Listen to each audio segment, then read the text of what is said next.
Hey everyone, Mr. Happy here, and welcome to Mondays with Mr. Happy, aka Mr. Happy Mondays, the weekly Q&A show where you ask me questions and I answer them. It's been an eventful week for me. For those of you who don't pay attention to my social media, and good for you, as well as the post section on YouTube, I was in the hospital this last week. I went in, I had a few appointments over the course of the weekend to get myself checked out, and eventually a neurologist recommended me to go get an MRI for a brain aneurysm. That's what they wanted to rule out because I had some of the most painful headaches of my life. In fact, I've broken an arm, I've broken a leg. I've never experienced pain quite like that before. And so I went to the ER to get an MRI because I'm moving this week. So I'm not going to be living in this area for that much longer. And as such, going to the ER with a recommendation, I was able to get an MRI the same day. And I had a slew of blood tests done, a whole bunch of panels done. And everything was looking good except for one particular thing, my blood pressure, which was very, very high. And they think that was what was causing my headaches. I think it's called a linabulum somewhere in my head, which is like a bump on the artery that like almost presents as a small aneurysm, but is basically at like very, very low risk of anything actually happening. So I just need to get that checked yearly now. And yeah, so I've gone through a couple of medications in the last week. I was on nifedipine for a few days, saw some mild improvement, but they didn't like the rate of improvement. So now I am on lisinopril and hydrochlorothiazide, which is a combination blood pressure medication and diuretic, both aimed at lowering blood pressure, to which I've had a much better blood pressure, probably minus 20 points in the past 2 days, but obviously I'll need to take it for longer than that to really know. I'm on half a pill right now, and they're probably going to up my dose to a full pill based on my blood pressure results today and tomorrow. Today I opened the day at 130 over 87, and then earlier I did 150 over 97, but that was with me having some amount of caffeine and working, not really relaxing throughout the day, basically, still doing my usual stuff, but like kind of just taking it easy and not exerting myself a whole lot. So that's what's been going on with me. For the most part, though, I've just been focused on taking care of that. It means content releases, of course, will be slower because I'm obviously going to prioritize this. I'm going to prioritize the move over everything else. But for the time being, it seems okay. All of my blood tests have been fine. Chest scan, fine. MRI, just the linabulum, I think it was called. And I have a couple of tests I'm doing tomorrow just to check a few things to see if it's just like my body naturally producing a hormone that constricts blood vessels more, and they're pretty sure that's what it's going to be, on top of a couple of other things to check like certain organ function and whatnot. I'm not gonna lie, it's been a pretty scary week. I've had health scares before, but not when I was at the healthiest I've been, in theory. I'm someone who's always been a far cry from the rest of my family. I don't do any drugs recreationally. I've barely ever even been on a prescription for anything. This is my first like real prescription that isn't like some sort of painkiller for something else that happened to me. I barely drink. I have some whiskey back there, but it's taken me like 5 years and I never got through all of that. And that's it. I have like a multivitamin a day, protein powder, and that's it. And as you guys know, I've been super active. So, I mean, I just want answers at the end of the day, and I want to be able to treat it, because the headache that I get in the back of my head that they're pretty sure, again, is from blood pressure is really, really annoying me. To say the least, it has been an incredibly uncomfortable experience. It comes and goes, like right this second is actually kind of bad, but I don't get like blurry vision or anything. I don't have issues with any motor functions or thinking. It just hurts. And I would really like it to stop doing that. So that's where I'm at right now. I'm recording this. I'm going to do so without my headset because I actually think the headset makes it worse. And we're going to go from there. And then I've got to do some things today, get ready for my move this coming week, which isn't going to be that stressful. I know it looks stressful when you look behind me. Trust me when I say I'm the least stressed now that I have been. And some people actually think that might be the problem. People think that I'm stressed. No, I think if it's anything, it's the other way around. It's that I'm not really stressed anymore. My body's finally realizing that there's something wrong now that I'm not in such a high tense mode between everything that I shared with my mother and, some other things that were going on. But it's like, who even knows at this point? But I'm taking care of it. And everything so far is looking okay, but I'll have more answers throughout the week. If anything serious is going on, I will update everyone just so they know whether or not to even remotely be concerned. But best wishes about all I can ask for at this point. In other news, we did finish the Aloha plush last week. I actually got the news while I was sitting in a hospital bed that it had finished. So those are going to be getting made and shipped out several months down the line, probably 1.5 to 3 months. I'm also going to be doing something special for the Final Fantasy X Magic the Gathering collaboration. There's a card shop in Kentucky, just like a mom and pop LCS, that is actually going to be sending me some packs to open and give away when those finally release. They also have online shipping. I have my own discount code, so I'll include all of that in the description as well. They are going to eventually restock some of the Final Fantasy cards. They do, of course, sell a bunch of other stuff, but the idea is they're giving me some cards. I promote them, and I'm probably going to promote them through a few different releases, like maybe some Pokemon releases, or if they do restocks on the Final Fantasy Magic the Gathering stuff or other things, just because, they're sending me free stuff. And it's... Keep in mind, they're sending me a collector booster box, which is insane. A regular play booster box, a bundle, and 4 commander decks for me. And then I'm also that stream when I open them, because I'm going to stream myself opening all these. I'm going to be giving away 4 collector's commanders decks, which, are basically the full commander's deck surge foiled with some extra goodies in there, a couple of collector's play boosters and some things. So yeah, we've got a lot going on. And I definitely want to be around to see it. So I'm going to make sure to take care of this whole thing however I need to. But we'll see what happens because I'm also moving, which is going to change. I got to see if I can transfer my insurance over to my new area. Definitely need to make sure about transferring the prescription. But yeah, those are what I got going on. So now now you're all caught up. You know that generally from when I posted that, I'm doing better than I was, but still in a little bit of pain with the headaches, and they're especially flaring up in the last 30 to 40 minutes. I just ate, so maybe that has something to do with it. I don't know. But yeah, with that, we're going to get into the Q&A, and then I'll go take care of the rest of the stuff I need to take care of. So thank you to the sponsors over on Patreon for supporting. Nobody has to support. They choose to. All my content is available for free. And keep an eye out. While my content will be a little sporadic while I'm taking care of this and the move, I do have a bunch of stuff lined up. I have a bunch of ideas lined up, including a whole new series that my chat helped me come up with, which sounds like a bad idea, but I think it'll work out. Versus videos, which I'll be doing after I move. The raid retrospectives. Ooh, that one really pulsed out bad when I did that little... Anyway, but let's get into this before I'm in too much pain for too long. So let's get started. Hashtag Mrhappy Mondays. Hey, Haps. Hi. Hope the week's been productive, either mentally or content-wise. Not really. Like I said, been recovering, but thank you all the same. I hear you bring a Criterion often enough, and to me, it seems like you truly enjoy the content, and the biggest gripe is the reward structure. True. What's your thoughts on them retroactively updating the reward structure via the easy means, i.e. adding daily tome rewards for your highest unlocked tomes, or having them linked with Fox Hollow's rewards? No. They're old at this point. There's not really anything you can do for the old ones to help them, and it would in no way encourage people to go back and do it, especially for daily tomes. Criterions are not easy enough to tempt people with tomes. Anyone who's skilled enough to be doing those will do something easier in order to obtain tomes and not those. And same with the Fox Hollows. That completely disrupts the entire system for Unreal. It doesn't make sense to have anything going about. Now, obviously, you're saying, what if they had a system like that for them?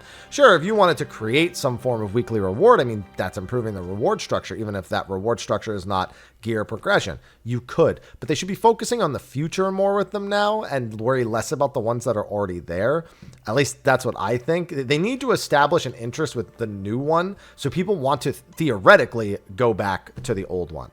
And they should definitely be focused on that instead of tuning up the old ones. We don't even know when the new one's coming, but hopefully we'll find out soon. Hashtag Mondays with Mr. Happy's hair. Ayo. Hello, and an extra for that person who forgot a few questions ago. Well, you mean for last week? Yeah, we had a few of those last week. TLDR, do you think the devs should ever implement a first clear system like in Chaotic, but for Savage, where those who help get a first clear? Yeah, I think that they were specifically testing that. I think I made mention of that in my Chaotic review. And the idea of having a first completion bonus would probably... They'd have to change some things. They probably can leave it exactly as is and add this on top of it. But... yeah, no, it's not the worst idea. I think the big thing is with Chaotic, you receive a reward every single time, regardless of the status of the people who you're with. And then if you have those first time clears, you get extra rewards. With Savage, you only get a reward once per week, and you don't want a system where players clear with their static for the week, and then they just roll through and help all the first timers get their clears to farm their first time bonuses. You would have to make it so that it's a first-time bonus specifically for your weekly clear itself. So like, let's say it's your first M8S clear for the week and one person is new, then everybody gets a little bit of a bonus reward. What that bonus reward is, I think it would have to depend on how many new people there are. You'd probably have to scale it similarly to the way you scale down the other way, where there's 7 people who have already cleared for the week and one who hasn't. How, you get no chests, you get no loot. That one person gets their page. You probably have to do it similarly to that, where for every new person, like from 1 to 3 new people, it's just like an extra drop in the loot. And then if it's 4 to 8 new people or 4 to 7, 4 to 8 new people, then it's, or even 4 to 7, I suppose, then it's an extra page or something like that. It makes the first clear for everyone's static more beneficial. And then at least somewhat encourages getting in there and getting your weekly clears, especially when it comes to people who actually play in the PF. Never even get to, most groups don't get to enrage in PF. That's a pretty normal thing. It happens every tier. I mean, it's sooner or later, the people who are clearing every week don't need to clear every week. And even then, the people who get through 5, 6, and 7, gradually more and more people filter up. And the same problems you get with the earlier fights start filtering into the later fights. Yeah, that's kind of like an unavoidable thing. But yeah, I think you need to do it under a specifically controlled circumstance. But I think I've laid that out pretty well. Hashtag Mondays with Mr. Happy. Hi, Happy. I hope you're getting better. Yeah, me too. I'm never really sure. Sometimes it seems like I'm doing better. Like, I'm not as lethargic now as I was, but I'm getting headaches more, which is kind of strange. I did cut back on caffeine, so there's the question of how much of it is caffeine withdrawals, how much of it is the symptom that I'm actually trying to treat, because caffeine will raise blood pressure, but if I don't have it, then my caffeine withdrawals kick in, and that also produces similar. So I'm in that particular regard right now. And yeah, don't mind me, because like I said, it's actually acting up pretty bad right now, the headaches that are, it's all just right here, and it's like, ugh. Question for the cause: it is highly unlikely that most likely that was really weird to read. That almost gave me an aneurysm. That 14 will make new crafting and gathering jobs. My question is, if there was a possibility, what would be good candidates? I mean, engineer has always been the one that I think most people point to.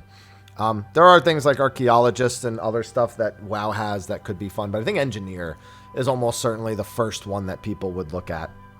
I would do a painter so they can create all forms of dye. I don't think that's... I think a lot of people who don't craft would definitely not like that. A lot of people make some good money off the fact that you can't craft certain dyes, and I think they want it to stay that way. But engineer is definitely the one that comes to mind. Hashtag Mondays with the Hapster. Hey, Haps, how you doing? I'm doing. That's about all I'm doing right now. Got a personal experience question for you today. I'm currently gearing up to undertake my first big move out of my parents' place. Congratulations, which is me leaving to go to another state. Hey, I'm moving this week too. Seeing as you originally resided in New Jersey for your early years and are now living relatively comfortably on your own in Cali, not for much longer. I was curious if you had any tips or warnings about the process of that, was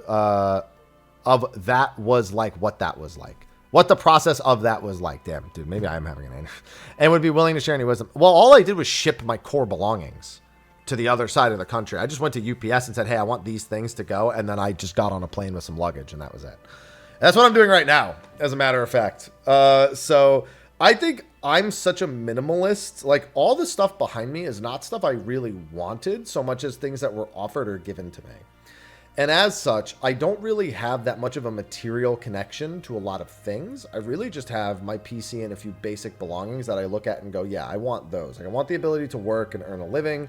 I want to keep a few things that are nice. Like, I have my YouTube play button. I have my Twitch purple statue thing that they sent out not too long ago. And then I have any other sort of like electronic, like consoles, but that's all stuff that's both for luxury and for me to be able to do my job. So I think it's hard for me to give advice because I never actually went through much of a moving process. I never loaded up a truck and like drove it anywhere. And I also don't drive, so it's obviously not an option. But you know what I mean? Like, I didn't have to do all of that. So I don't really have any advice that's good, but I will say this.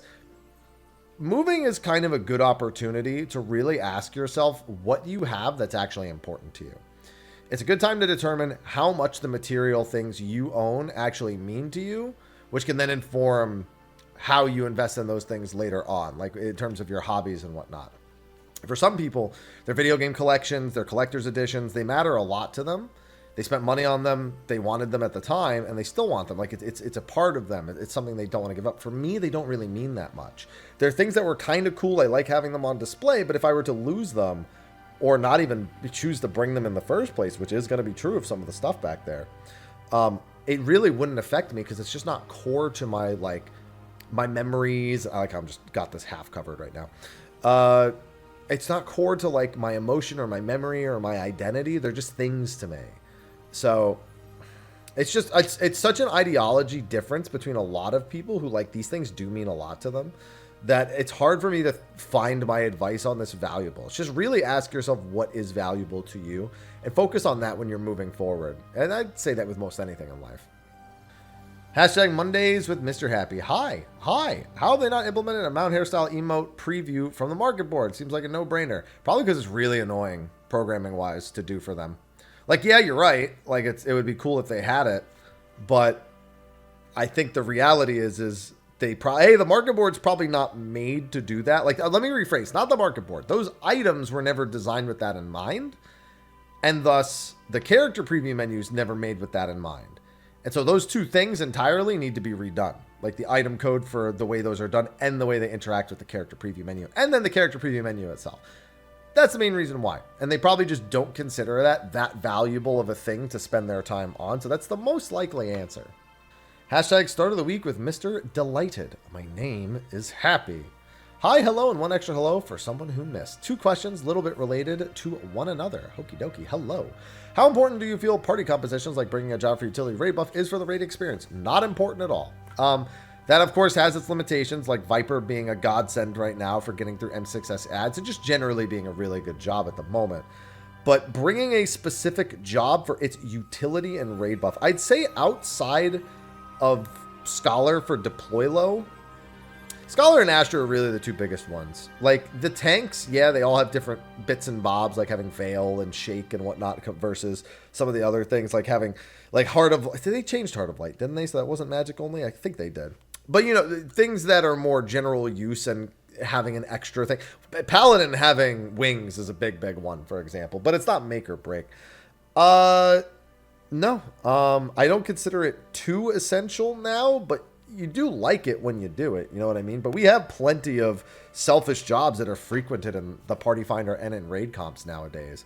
But I also don't like the idea of completely detaching any form of raid synergy at all.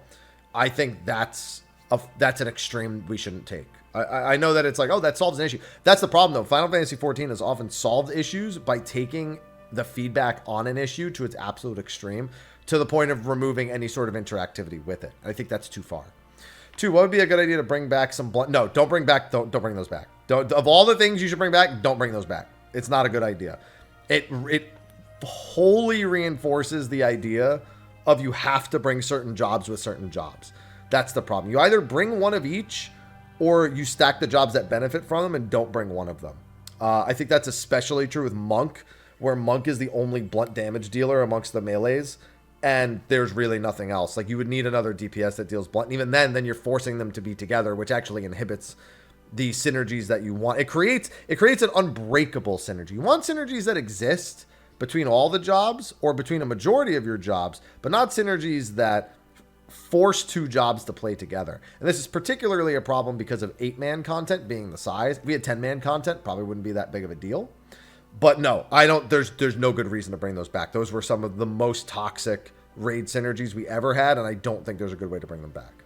Hashtag Mr. Happy Mondays. Hey, Haps. Hi. Can Machinists be fixed with simple potency buffs, or does it need fundamental changes? I have a whole video out about this from a few years ago where I talk about how Machinist feels like it's made by 2 different people.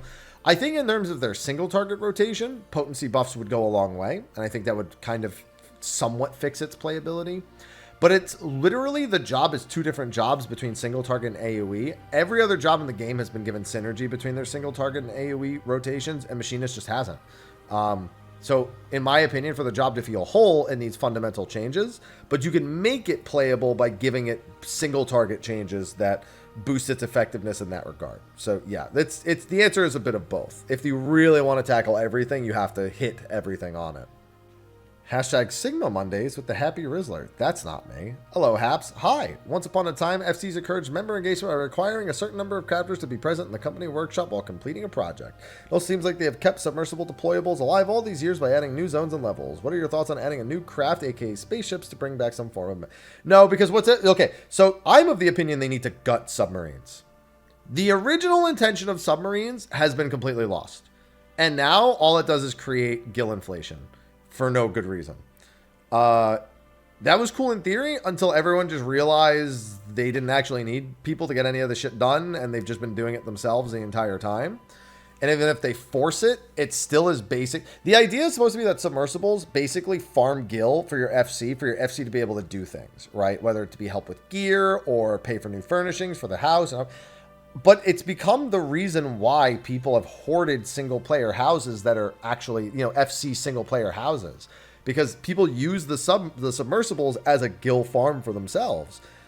And I think that's created more problems. I honestly don't even want them to try to go back down this road where they make FCs, like make crafters even just sit in the company workshop. I don't think that's actually engaging in any regard. And even if you force them to participate in the crafting itself, I think it's still going to boil down to a bigger problem than it solves. And I think they really need to do something about submersibles. I don't want them adding anything else on top of submersibles when submersibles are as much of a problem as they are. It may not seem like a problem because, like, who's it hurting to generate gil? But, like, it's so much. It's why gil effectively has so little value and everything goes up in price pretty consistently. And they can never really combat people having tens of millions and hundreds of millions. It just means you don't ever have to actually play the game. Like, those people who manage to get them, people who want to do it, they end up just buying up houses. Like, I know they've tried to combat that, but there are still people that own entire wards in Final Fantasy XIV just so they can farm submersibles on all of them. Those people are extreme. You can't really, it's hard to do anything about that, but like, because they're so desirable, that's why they're doing it in the first place. So I just don't even like it in the first, like, I don't even want to encourage it in any capacity. I just don't like it. Hashtag Mondays with Mr. Happy. Hello. Hi. Hello. Good morning. Afternoon. Evening. Extra hellos. Nice. This PvP series level 25 reward has me interested, but I'm horrible with my time management. Is there an easy way to calculate how long a current PvP series is? Is it just usually within a single XX to XXX window? It's one full patch cycle. It's a series lasts from point 1 to point 2, then point 2 to point 3, then point 3 to point 4, then point 4. It's not like seasons, which you kind of just get used to being like 0.25 or 0.26 and then 0.3 or maybe 0.3. Those ones are weirder, but series are literally major patch to major patch.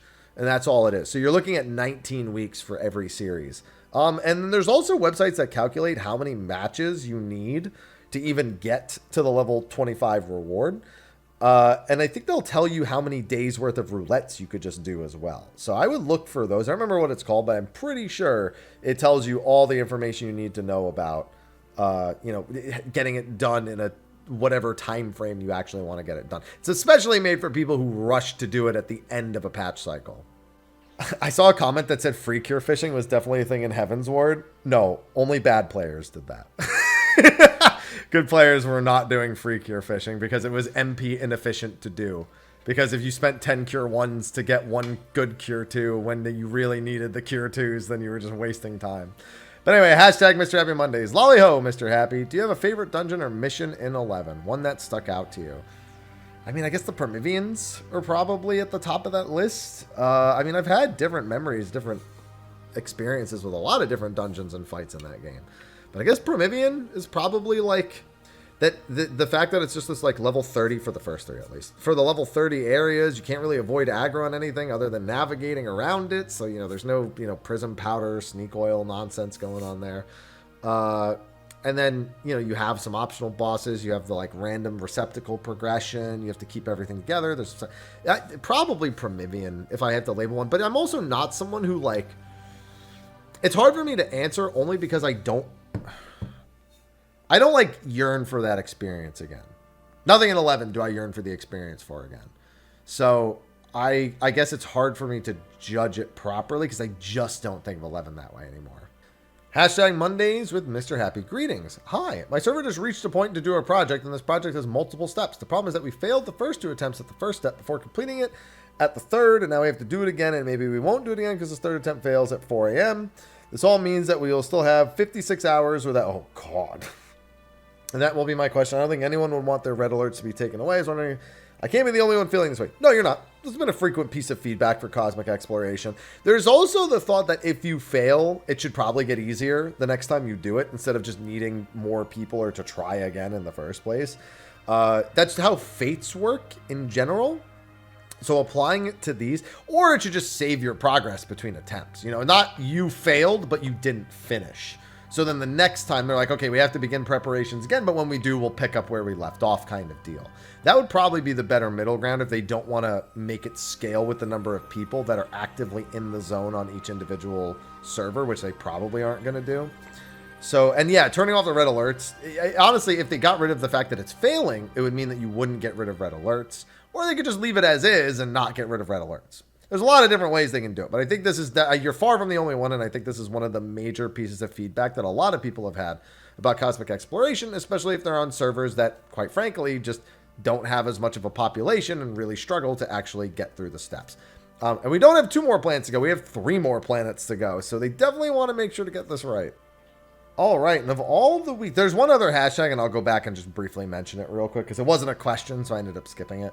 But this is the last question for this week. Thank goodness. Of all the weeks to have a short Q&A, this is a good one, obviously. Hashtag Mondays with Mr. Happy. Howdy. Howdy. I was just casually progging through this tier in the PF, and I've been reflecting on raid design. Hey, I've been making a whole retro series for that. I'd say there's 2 types of fights. 1, fights with 1 or more mechanics that can completely halt a party's progress, preventing them from seeing the rest of the fight, M6S. 2, fights where it's relatively easy to get to in range but difficult to clear if you don't meet the damage checks, M7S. Do you have a preference? I think that's oversimplified. You're very oversimplifying fight design. Like, I don't agree with this assessment in any capacity. Between those 2, I don't have a preference because I just like being challenged. And I overcome whatever challenge is put in my way, even if it's a little bit annoying or a little bit over much, or it takes too long, like DSR and top. But it's hard for me to fundamentally pick one when I don't even agree with your actual assessment in the first place. So it's too variable because sometimes there's like 5 mechanics in a fight that someone's not good at. So you can't say that one mechanic halts the progress. You can say that there's a lot of pass-fail checks. That's what I was looking for. You say that there's like 1 or more pass-fail checks, or like how the number of pass-fail checks is lower or higher. And if they're lower, then you kind of get 2, and if they're higher, then you get 1. But there's more than 1 mechanic usually that stops people. Like, that's far from the only thing that people struggle with in M6S, especially because sometimes you get past the choke point so little that your practice on the parts after actually become the reason why you can't clear. And then you run into situations where I wouldn't say that M7's relatively easy to get to in Rage. I think a lot of people screw up a lot of fundamentals there. This kind of reminds me of the discussion about E8S, where everyone liked to be like, oh yeah, once you get past Light Rampant, it's so easy. I don't believe those people did it in the Party Finder, in all honesty. Honestly, I don't even know that they did it. They might have just observed how much everyone hated Light Rampant and were just regurgitating it. Because anyone who's actually done E8S knows people took a little bit to get through Diamond Dust. They know people took a little bit to get through the first set of mirrors, the second set of mirrors. Sorry, the one right before ad phase. They know ad phase was a constant thing that people had to move around and adjust. I've seen people get petrified by those stupid look-away mirrors. I've seen the knockback mirrors be a disaster before and after people adopted the later set. You know what I mean? Like, I see a lot of mechanics that genuinely become stopping points, even if they're not outright wipes.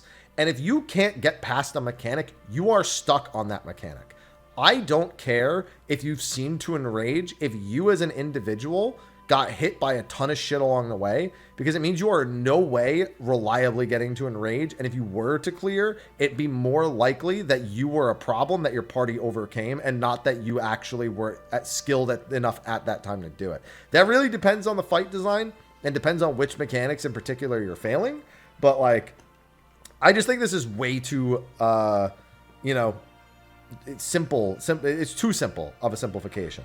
So I don't agree with it fundamentally, and I wouldn't pick one over the other even if it were this fundamentally simple, because I just don't want the same type of experience over and over. I want some of one, some of two. I want to constantly be mixing it up.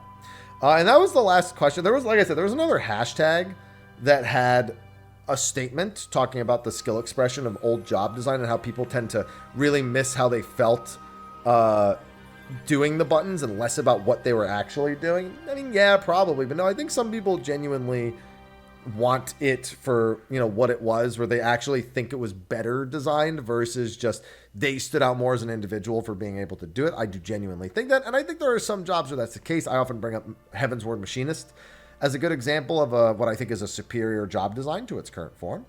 And that's not because you were doing more and you had more to manage. I just think it was a fundamentally more cohesive job at that point. Whereas now, like I said, it feels like two different people designed the job. Even if it functions, okay in the modern age, it just feels wrong.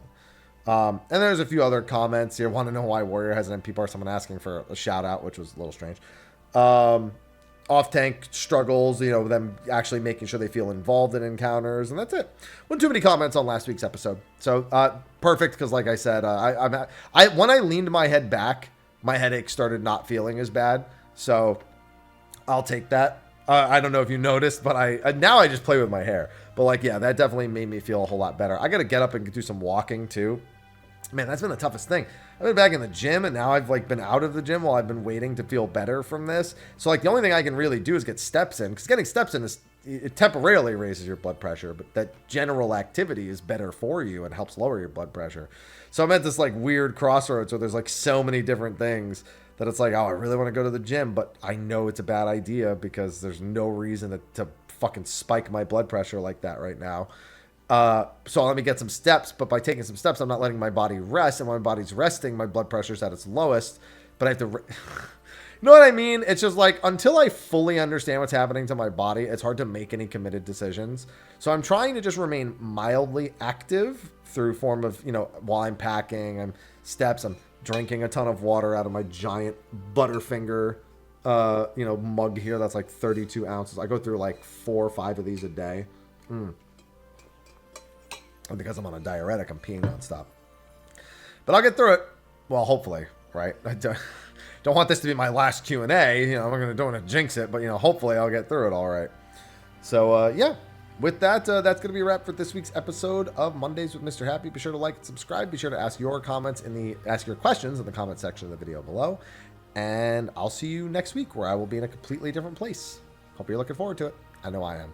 Anyway, I'll see you in the next one. And until then, take care.